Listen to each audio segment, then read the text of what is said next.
Okay, this is similar to the last problem that it wants us to factor it, but it wants us to factor it by factoring out the opposite of the greatest common factor.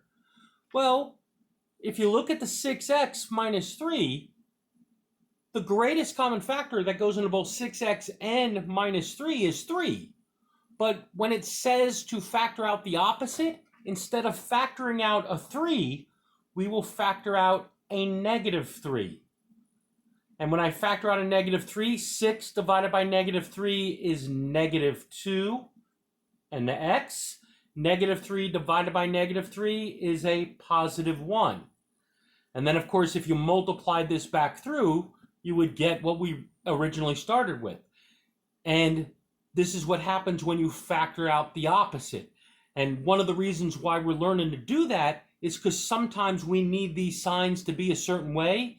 So if the signs don't match up, this is how you could factor out the opposite sign to make the signs in the parentheses the way you want them to be. But this is our end result because what we factored out is the opposite of what we normally would have factored.